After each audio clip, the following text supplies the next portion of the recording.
Hi everybody. We're gonna get started now. Thanks for coming to welcome Alexis back, former Bookstore One bookseller. After the event today, just stick around because we have some wine that Elsie brought and some baked goods and stuff for after. So, born in Connecticut, Alexis grew up in South Carolina, went to college in Florida studying literature at New College, and earned her MFA in poetry from Emerson College. Alexis has published 2 books of poetry, How Like Foreign Objects and Dust Jacket, 3 chapbooks, and the topic of today's conversation, a fragmented memoir about Alzheimer's, grief, and other brainstorms called Head Case. Her poems can be most recently found in Conduit, Hotel America, Indianapolis Review, Interim, Massachusetts Review, Passages North, and Third Coast. Head Case, My Father, Alzheimer's, and Other Brainstorms is a lyric experiment written in the immediacy of grief during the end stages of her father's early Alzheimer's diagnosis at age 52, a disease that is a national pandemic. The book chronicles the visceral and painful experience of a daughter watching her beloved, formerly high-functioning father disappear, and explores the stories that unfurl daily all around us. After moving from Los Angeles to Florida to be near her parents as they navigated her father's deteriorating condition, Orgera spent the days with her father painting, listening to music, taking walks, reading poems, sitting on the porch, and later in the courtyard of his memory facility, and furiously recording the moments while examining her own memories. To begin to understand the emotional impact of a human unraveling by memory loss, Orgera tells the story through a kaleidoscopic lens of mythology and religion, visual art, migraines, ghosts, poetry, and science. Both a deep lament for a well-loved man and an exploration of what it means to live a good life, Head Case invites you to better understand yourself more deeply, as well as the human condition. So I'm going to invite Alexis up. She's going to give a reading and talk a bit about the book and her experiences, and then we'll do a little Q&A afterward.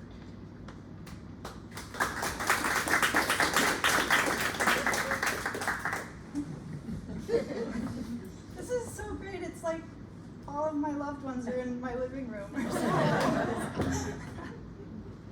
I've never read to an audience of almost every single person in the room I actually know. Oh, wow. Thank you all so much for coming. This is, let me get this. Can everyone hear me all right to start with? Okay. This is really special, not only because this is my home bookstore, but because my dad was born here in Sarasota and also died here, never lived here in between. So his father was a postal worker here in Sarasota when he was born. And he lived here for the first few months of his life. And so this feels like a really appropriate way to honor him.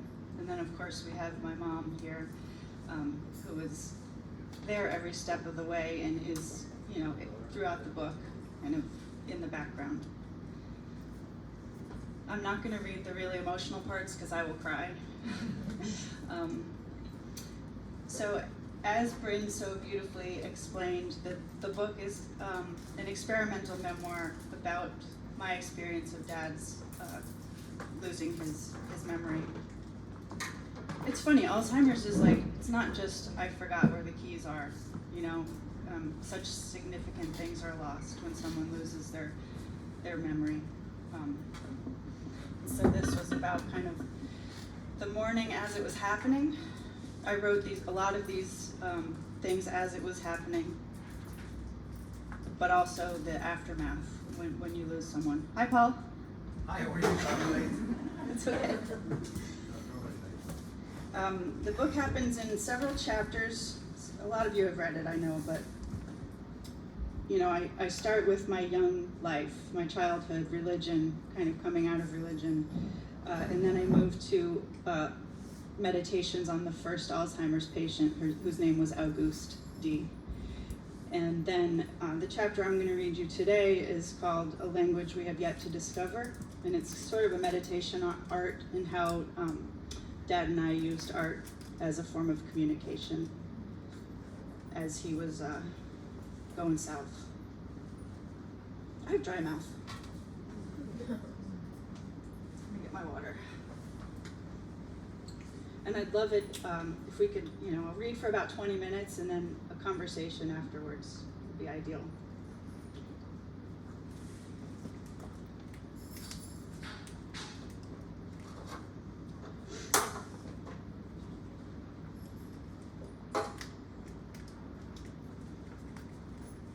I have to wear readers now. I was noticing that. I didn't know that. It happened, Mama. Okay.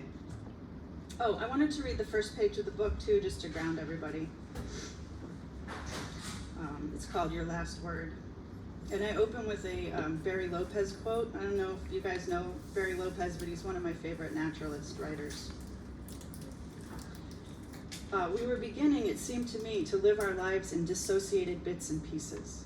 The narrative spine of an individual life was disappearing. The order of events was becoming increasingly meaningless. When the brain decides it can no longer subsist on linear time, what's left is a series of pinpricks in space that say, this is you, this is your story. But those pockmarks delineate a failure. The dots don't connect. My father's last word became something of dire importance, the way things come together, a bullet to the brain, a sock to the eyeball. On NPR, months before his death, an exiled writer, dictatorship by its very nature is only interested in one narrative. This is why writers and artists are exiled at all, providing alternatives to the autocrat, encouraging the masses to rise up against tyranny. Alzheimer's became for us a dictatorship of the mind with no space for relief or hope. Tyranny doesn't see nuance. It can't hold us at 3 a.m. when we've been crying for days. It can't understand the tinkerer, the memory shark, the black suits of mourning, the dog's paw resting on the cat's head. One narrative, inside, outside, upside down. And here's a few, I have a footnote with a few facts on Alzheimer's. According to the Alzheimer's Association 2019 report, 5.8 million Americans are living with Alzheimer's disease.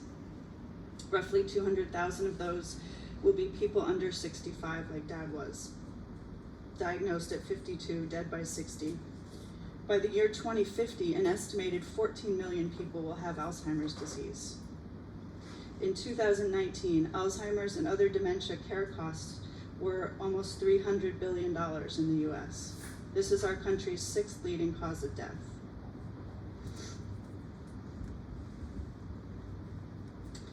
So this chapter is called A Language We Have Yet to Discover. And I begin this chapter with a dream I had as a child, and I remember it so distinctly that for a long time I thought it was a memory. And I don't know if you remember this dream, Mom. I don't know if I want to. The chapter starts with a conversation between Dr. Alzheimer and Auguste D. He asks her, "What's your husband's name?" And she answers, "I don't know." "What name does your husband have?" "My husband isn't here right now." "Do you have children?" "Yes, a daughter." "What is her name?" "Thecla." I'm 3 again. I'm dancing. I'm dancing naked in the bathroom lit by a red lampshade. Is it really red? Mom's filling the tub for a bath. She's kneeling on the floor. She's kneeling and singing to me. Mom's filling the tub for a bath. She's filling the tub. In the tub is water and it makes sound. In my memory, the sound of water is spilling. The room's lit in reds and yellows. Is it a yellow lampshade? I'm naked. The bathtub's running and it's running in the next room and the next. Here's the mounted pencil sharpener below a light switch, the kind of sharpener in elementary school. In this mind photograph, I see myself. I stick my pinky into one of the sharpener's pencil holes and sharpen in the slosh of running water, the tear of grinding finger. The bell curve reveals a relationship between forgetting and time, but where is the curve for dream as memory? Does my dream inhabit everywhere too? This memory scythes a mad sea onto my synapses. The one thing Emerson writes in his essay Circles, we seek with insatiable desire is to forget ourselves, to be surprised out of our propriety, to lose our sempiternal memory and do something without knowing how or why. In short, to draw a new circle. To seek is to be loosed from the restraints of reality, to set loose as if on the heel of the first wheel. Art making becomes its own language, a way to comprehend and apprehend the world. The imagined world, when imagined well, speaks truth into the void. Dad and I painted and drew together every Wednesday. So you have cards here, and the first image I'm talking about is this, is one of the ones with all the X's and O's on it. Over a period of months, Dad penciled hundreds of thumbprint-sized broken circles into the pages of a legal pad, an act of obsession or devil's possession in the starburst of decline. Circles in rows, circles with diagonals and zigzags connecting them, a planetary map. Circles growing strands of hair like nerve cells buffered by synapse or weird cancer cells. Lines from a straight edge, X's and O's in a deranged game of tic-tac-toe.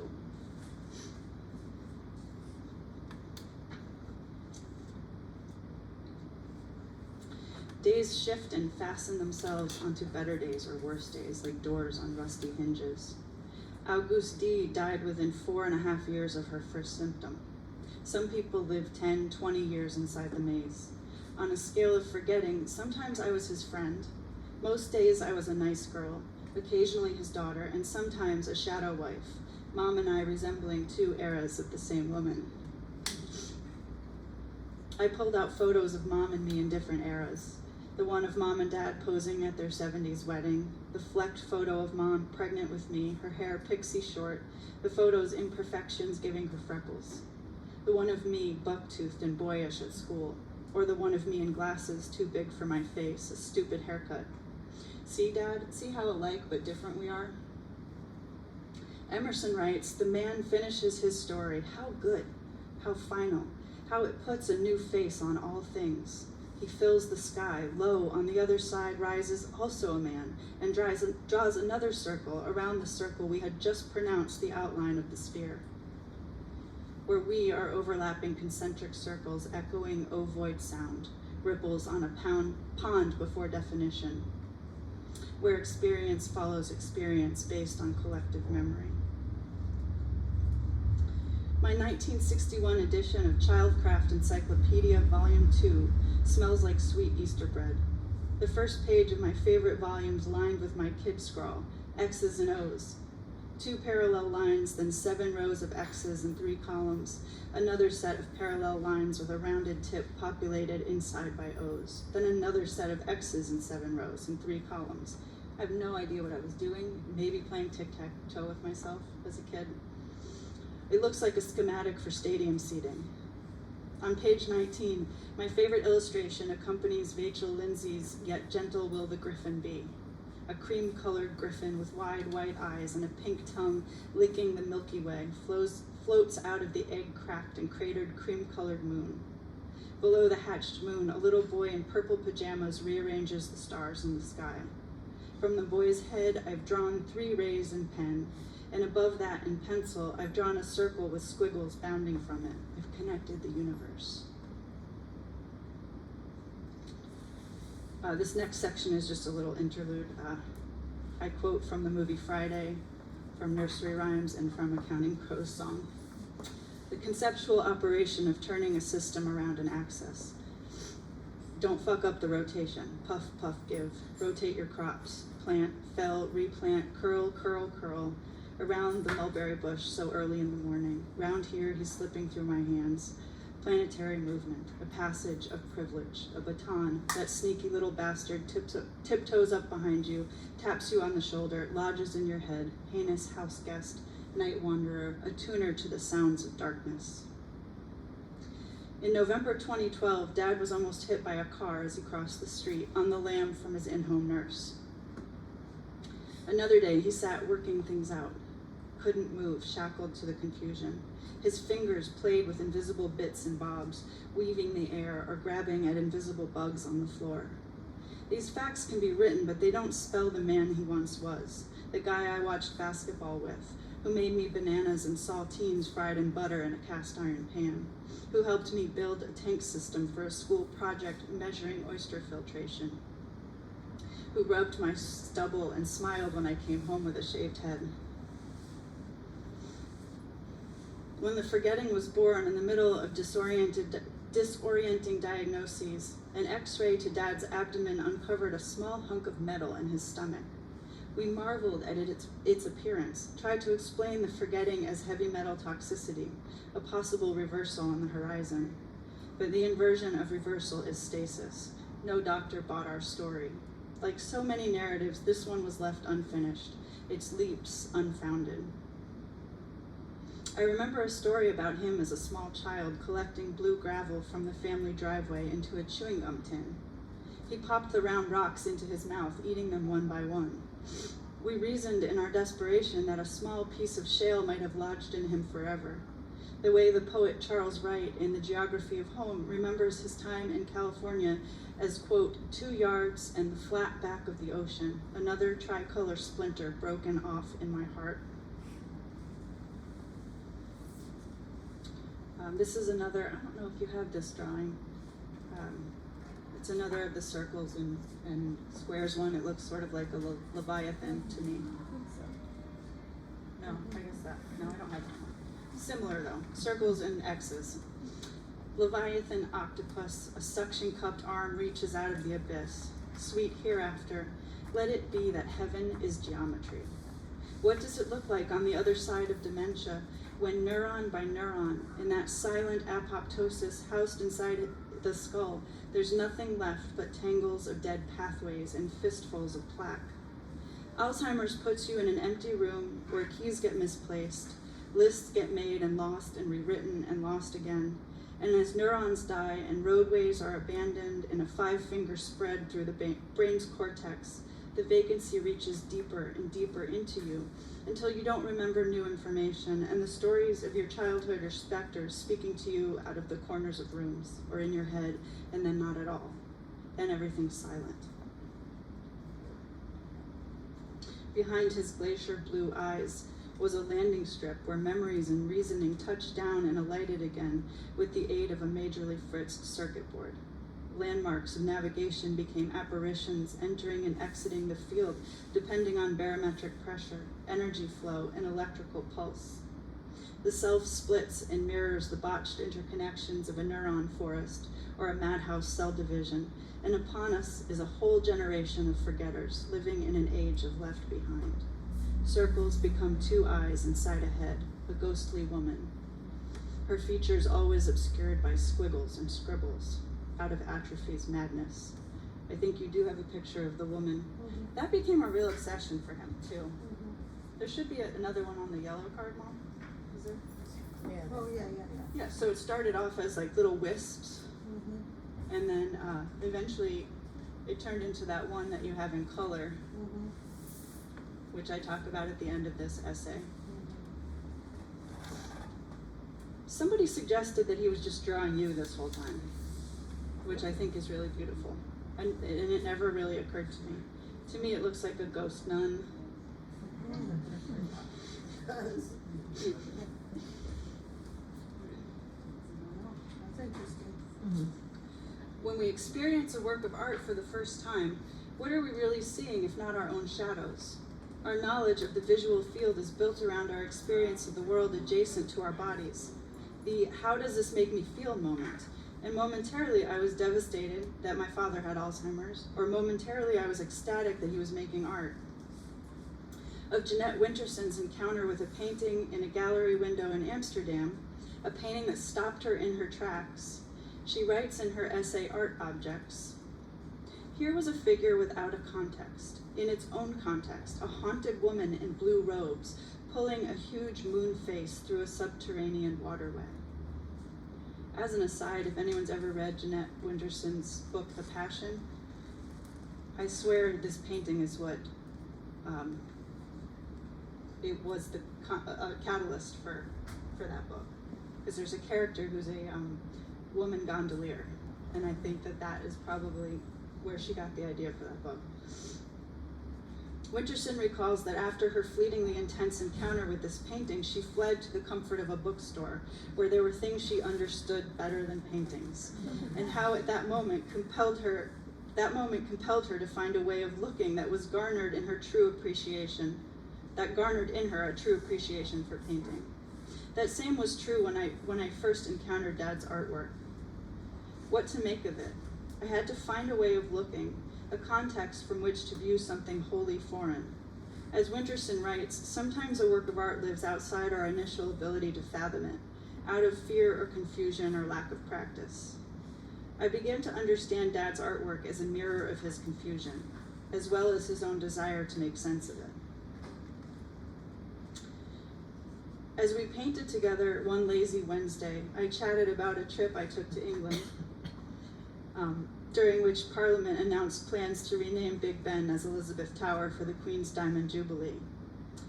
Dad said, "Kids go on that thing at school, and they throw them in there."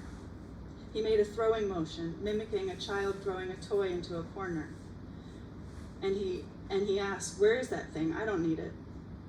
That day, I painted strange faces with horns, fangs, and bulbous noses. Dad painted dots and splotches. Pollock meets Monet meets Basquiat. Yeah, you guys have one of that. Yeah, the days we used paints were super fun.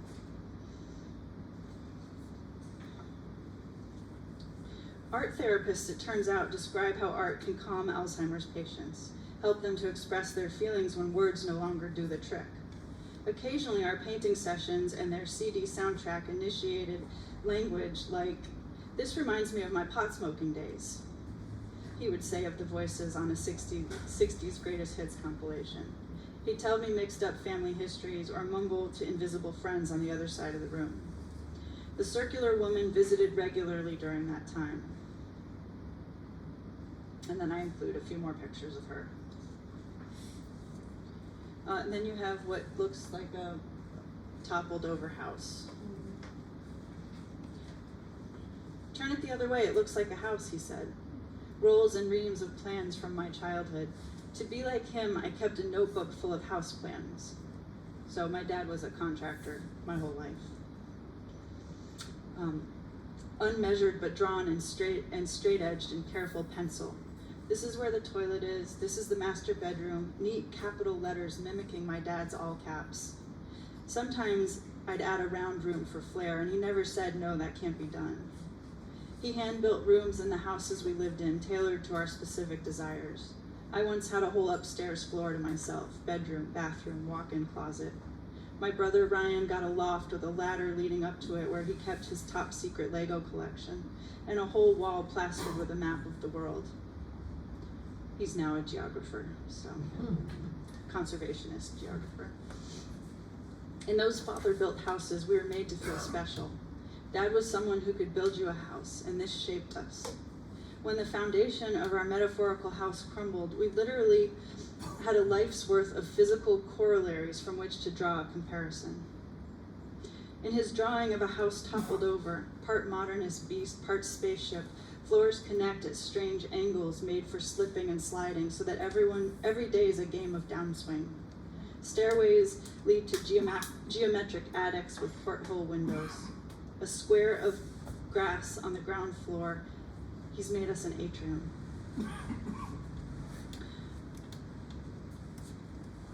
Along the side of the house runs a lap pool, so he understands that water is God, always the fish, never the bear. All the light is yellow in the rooms, the light of comfort and birth. A disembodied face floats in a triangular room in the belly of the house. The face wears a perfect frown just below a blacked out moon. The house is a galaxy. Straight black lines shoot out of the toppled house, overreaching perfection. Remnants of the underlying structure of a dying beast. All houses protect, contain, decay. Winterson explains the experience of really seeing a work of art as being dropped into a foreign city where, out of desire and despair, a few key words, then a little syntax make a clearing in the silence. In Dad's artwork, there are clues and remnants flickering in cheap acrylic and marker. A small patch of light in the dark, an empty field akin to promise. Winterson asks, does art spark memories or does it create memory? If art and imagination go hand in hand, which of course they do, then the memories I created as a child, the ones I know were unreal dreamscapes, but that I remember nonetheless as discrete events, do they become in retrospect art or memory? Likewise, what does Dad's art say about the space between his ears as he worked with fragments of ghost memory, like forgotten swimming pools in which time loses linearity and practices every stroke at once?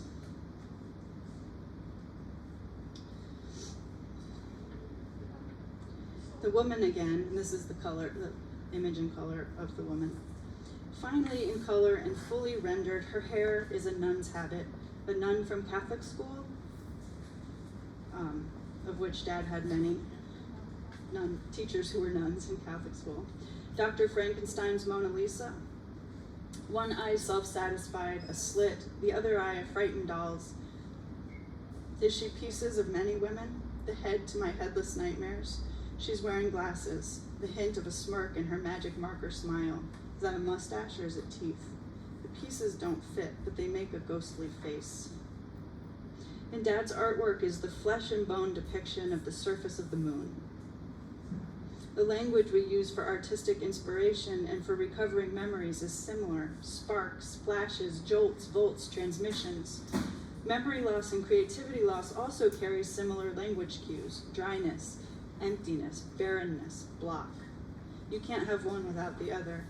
I know there's a shadow of my dad's former self precisely because he's painting, recalling events, and I'll know it's all dried up when his canvas remains empty as he stares and stares across the white space.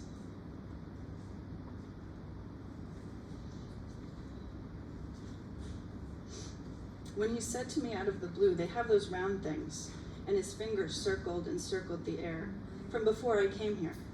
Was he talking about clocks or Pac-Man? When time existed only before Alzheimer's, or when he asked my mom if she'd ever had children, or "Do you live around here?" as they circled the neighborhood they lived in for almost 18 years. Maybe he didn't mean all those things. Maybe he was asking her to pass the salt, to hold his hand, to tell him a story. Okay, I get a little sciencey here. A chicken or an egg scenario. There are two proteins gone haywire in the Alzheimer's brain, beta amyloids and tau. But who knows whether they are the cause or the effect of the disease, or which is cause and which is effect. All I know is that brain tissue dies as a result of their existence. Beta amyloid clumps or plaques build up between neurons and block communication between these nerve cells at synapses. If you look at illustrations of a plaque-infested neuron forest, you see nerve cells in the shape of oak trees, their root systems hung with balls of what looks like Spanish moss. Simultaneously, tangles form within cells. Here, where in healthy cells the tau protein helps to keep the food transport systems in straight, orderly tracks, in tangled cells, the tau collapses and twists in on itself. The tracks fall apart. Nutrients can't shuttle about, and the cell dies. At a conference, this conference was actually here in Sarasota, an expert explained how researchers tested drugs for the Swedish mutation, a genetic variation that guarantees early onset Alzheimer's in about 1% of Alzheimer's population, in which a series of misspelled DNA cause a variant in the amyloid protein. Once Swedish scientists found the mutation, they could test new drugs on mice bred with the disease. This is heartbreaking to me. In one experiment, 2 mice were placed into separate water tanks, one healthy mouse and one Swedish mutation mouse, and are made to swim around looking for a submerged platform. The healthy mouse always finds steady ground. The mutated mouse, because it's already suffering from Alzheimer's, might never find the platform, just swims and swims and swims.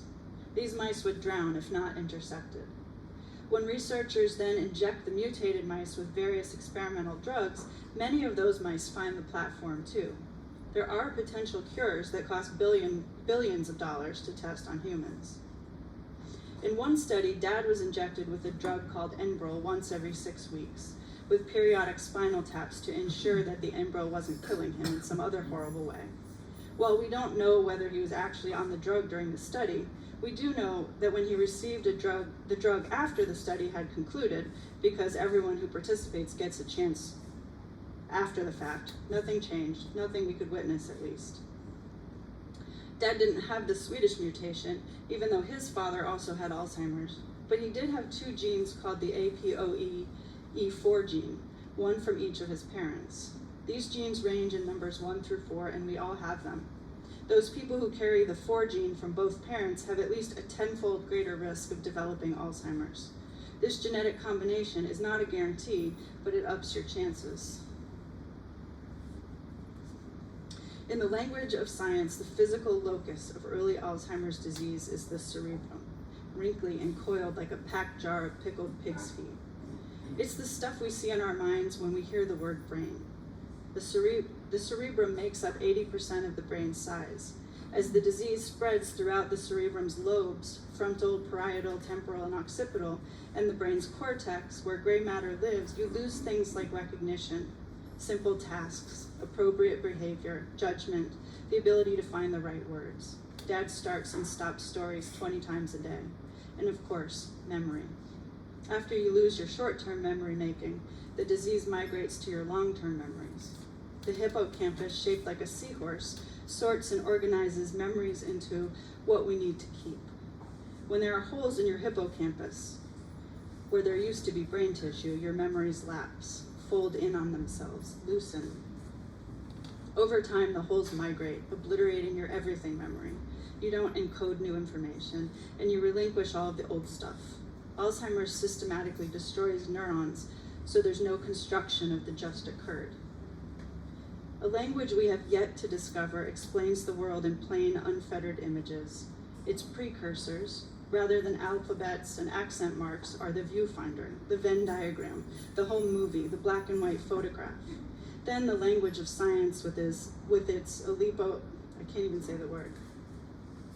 its proteins, receptors, amyloid precursor proteins, cutting enzymes called proteases that attack and cut the amyloid precursor proteins into fragments, phrases like cell death, memory loss, neurological dysfunction. Science is a language built on naming, but in this new language, the language we've yet to discover, the first time we played Pac-Man, the joy in which we vanquished all those little dots, floating fruits and snarky ghosts by swallowing them whole, or the snapshot of the first crab you ever caught with a haft muscle between clothespins, the brine and tin of its shell, the brain's multiverse, where there are more planets than stars, more violent big bangs than leaves on trees that speak to each other through root and pollen, where silent reflection becomes the perfect communication. And finally, his last drawing of the woman. Faint wisp, the lightest of all possible pencil marks, so delicate, but unmistakable as the same wraith vanishing into thin electrified air. Woman in a brainstorm, woman in locked synapse and frail boned cage. Let it come, she's screaming. She is definitely screaming out of her slit mouth. When I asked Dad about this lady, a familiar wry smile crossed his face. A celebration of flesh, commemoration of a man in his decline, but he didn't have the words. Thank you.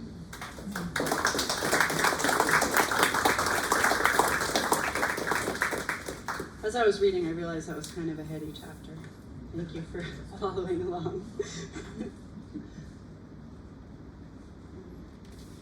I'm happy to answer questions or field commentary, or talk more about anything else you want to hear.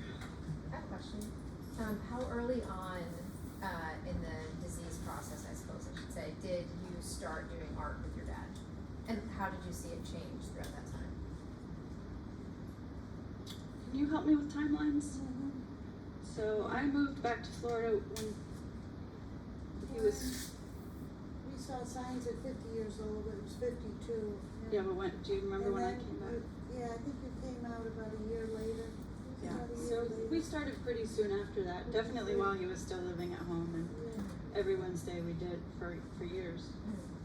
We did art, and yeah, by the end it was like, I don't have evidence, but it was like scratches on a piece of paper by the very end. Yeah, at one point he tried to draw a clock and there was like no sense. Yeah. out of it. Put the numbers outside the clock Yeah, instead of inside the clock. They weren't in order. right. And did you come up with the names of the paintings, or did you guys make names together for each one? I came up with them. They're very accurate. I didn't hear Kara's question. I named each of his pieces of artwork on the back of the postcards. Oh, okay. Can you talk a little bit about like the process of writing the book, like when you were first doing these recordings and what was Right. Yeah, so like anything that I'm recalling that he and I did together, I generally would like run home and write down real fast. And so that was like the book in its nascent stages, was just jotting down what happened. And it was essentially like journaling in the moment. That's what you did. Yeah. And then I started connecting it to things that I was reading. So it started with almost like literary analysis in some ways. And then came connecting the present to the past. Remembering childhood, remembering, you know, kind of all of our experiences. And then came later, I think, connecting it to migraines. So there's a whole chapter called Ghosts, Migraines, and Visions. And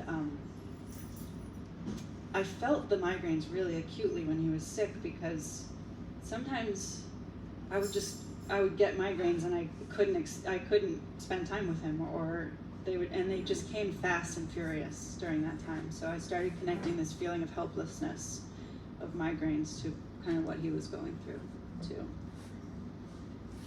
Remember when he said if you walk backwards, he might catch up to himself? Yeah. Yeah. Did you notice a distinct, so this is over an 8-year period, and you might have written about this and I haven't read the That's book, fine. so. Did you notice a distinct, so first he's diagnosed and he's aware of what's happening, to then like a middle phase where the frustration where he would be in and out of, he could tell that something he wasn't remembering and he knew that he should remember, and then a last phase of being to the point where he wasn't remembering at all. Can you Yes. speak to that experience? Sure. Mom, you can jump in anytime, but I think in the very beginning he was like, it started with him being really tired all the time and having naps at weird times, right? And like, he was not he didn't like me anymore. It was terrible. It was 6 o'clock at night and he was falling asleep, and we had a very romantic, healthy, robust, lovely life, and all of a sudden he was ignoring me. So yeah, I guess. He would fall asleep at like 6 o'clock, and I remember going like this, "Don't you love me anymore?" Sorry, thank you. After you beat me last night. But then, yeah, I think then it got into the stage where he would do something like really weird, like try to go to the bathroom in the middle of the kitchen, and then he would realize who put the bathroom in the kitchen. He'd say something like that, and kind of realize what he was doing. And then he'd get really frustrated and say things like, "Why don't you just kill me now?" Or, you know. And then, yeah, toward the end, there was none of that. It was just kind of existing with, yeah, not much verbal. He didn't talk a whole lot toward the end at all. He lost that. He lived home with me for 8 years, but the last 2 months and 2 weeks he was in a nursing home. And we're in this one nursing home, and he liked Peter, Paul, and Mary, and we're on a love seat, and he's rubbing my legs, and he's looking at me with such love, and he says, "Life doesn't get any better than this." And then I'm saying, "What the fuck? We're in a nursing home, you've got Alzheimer's, you're dying," and yet he could see the beauty in that. It was awesome, that part. You should probably write the book yourself. Yeah, I kind of purposefully didn't interview other people about their memories, because I wanted this to be distinctly about like he and I and what I was experiencing as a poet going through this, I guess, which can sometimes be a little self-involved and narcissistic, but Did he know that you were writing, or did you know that you were going to write a book about it, or did he know you were writing about him and his experiences and your experiences together? that's a good question. I'm sure I mentioned it to him, but I didn't set out like, oh, I'm going to write a book about this. I just knew that I wanted to write it down. Right, that makes sense. Yeah, and then what happened was, I finished it, put it away for several years, and then pulled it back out, and then started sending it out to publishers. How long did you do, were you the only one who did artwork with him? I think so. And did he at the beginning like look forward to you showing up to do it? I think so. Yeah, I think he really liked that time together. I know Mom had him at the kitchen store. In the beginning, she would have him draw, just to keep him preoccupied too. But yeah, once I started bringing the paints and stuff, I think he always had a kind of an artistic bent, so this was a nice outlet for him. Sometimes he was probably just humoring me too, frankly. Did he call your name? Did he say your name when you were painting? Did he remember your name? I mean, he knew who he was painting with for a long time. And when he remembered like who he was painting with in the beginning, did he do the woman then, or did he only do that after he couldn't remember? Like, you know what I mean? Like, Yeah. No, I don't remember the sequence of events. because I know it's not a very flattery picture, but I actually think it might have been a picture of you or your mom. Right. You know what I mean? Like, of Yeah. his memory, because, I mean, not to be mean to little kids, but if you ever look at a lot of kindergartners' pictures, they're not really as flattering as they should be. You know what I mean? Like, your head's on sideways, or your body's got 6 arms. I mean, you know what I mean? So, they kind of could be monsters, but really they're supposed to be you. You know what I mean? I don't know, I just Yeah, think if I you mean, I spent was every with him. Wednesday with him, Yeah. it might have been you that he Yeah. was drawing. That's true. I was a nun for Halloween when Well, I was 3. well, there you go. He loved that costume. You got a kick out of that, didn't you, Mom? That took forever to make that costume. That's funny. I'm curious I about didn't, that's. No. Yes. So I have kind of I think it's gonna start as a comment, but maybe it'll get us into a question.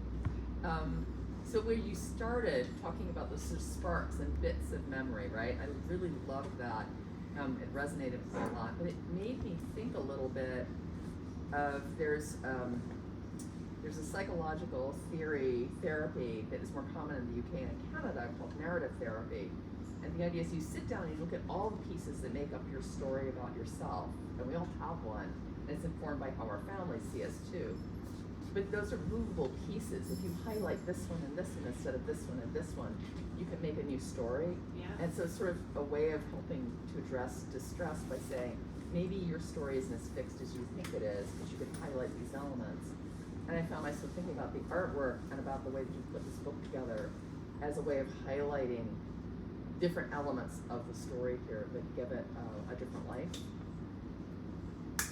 Yes, I think I call this a memoir in fragments for that reason, I think, because like as I was editing it, I had it in like sections, and I would like rearrange them and arrange them in different ways. And so, you know, initially it had a whole other arc, something else, and then, you know, I would rearrange and just kind of, I landed on what felt kind of emotionally right.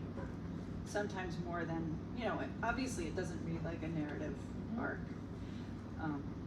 I had an editor of a pretty big press tell me I was the finalist in a contest, and he wrote to me and said, "We probably would publish it if you made it more narrative." And what, of course, did I do? Yeah. I fragmented it even more. Not to be rebellious, but just because that was what was feeling like the actual way I should do it. Maybe Yeah. a little rebellious. Maybe a little rebellious. That seems really important. Yes, that it we does. not go into the standard narrative people want of decline or cure, right? Right. You're holding on to something really important here that I'm sure resonates with people who've gone through similar experiences. Thanks. It also feels more true to the experience too, like jumping around, you know, Totally. even with yeah, a person with Alzheimer's. So some days you remember, some days you've forgotten. Right. You get it back and forth. Yeah. I wonder how the experience affected how, like how you think of memory in general. That's a great question. I am not, I don't trust memory as much as I used to at all. I think that our brains are so powerful, and then our memories, like I was talking about with this dream memory, our memories are sometimes not actually maybe events that actually happened. And oftentimes we can tell the difference even if the same mechanism is like happening in the brain. You hope that reality is reality, but I don't know, I question it sometimes.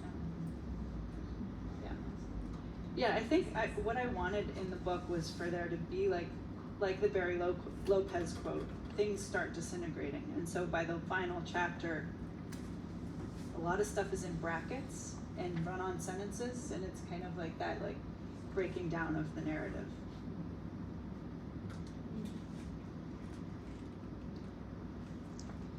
Any other questions or thoughts? I just want to say that I worked with Alexis and her family when they were going through this, and such an incredible, loving family, I have to tell you. And I remember going to his service and how it touched my heart that these incredible people, you know, had taken such good care of this man and loved him so deeply. So Alexis, you're very brave to have done this, and I applaud you.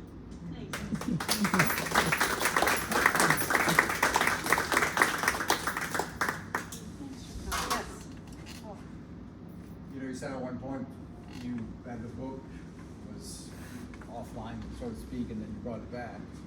Was there ever a moment that, considering the intensity of the experience, that you would keep it private, not publish it? I think when I put it away, that was my idea, was kind of like, I don't know if I want to share this. But then I guess the nature of being a writer is wanting people to read what you write, so it came back. You know, after I went through the hell of like having a nervous breakdown and going, you know, driving all over the country and things being all up in the air, I think I settled into it all and found a way to bring it back into the world. The experience in the book is finite. The experience that you have from then to the rest of your life is dynamic. And of course, you cannot put everything in the book. Right. Is there something that, because we're alive with you now, that is not in the book that you would like to share with us? What a great question.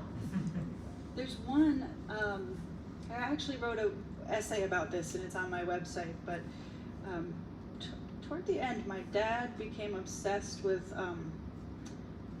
the story of Saul on the road to Damascus, St. Paul, who became St. Paul, and he desperately wanted my ex to make a movie about it. My ex was an aspiring filmmaker, and he just thought, it was early in his Alzheimer's, so he was still kind of thinking, but it was also sort of obsessive. And so that, I can't believe I forgot to put that in the book, because it actually connects to like my whole childhood in the church, and which is the whole first chapter of the book. I'll go ahead and say it, Mom, a very cultish church. It was not. Yes, it was. But yeah, so that's a story an essay that I would have included in the book probably.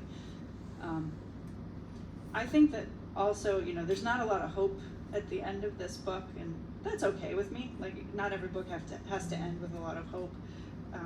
But as time goes on, you know, you can sort of separate the tragedy, and anyone who's had someone die, I think knows this, from also the beauty and love and remembering those good times. So I maybe could add more of the good times in there as well. Which I do, and as a poet, I don't like belabor the point, but there's definitely like, you can tell we liked each other. and have good memories with each other. Thank you.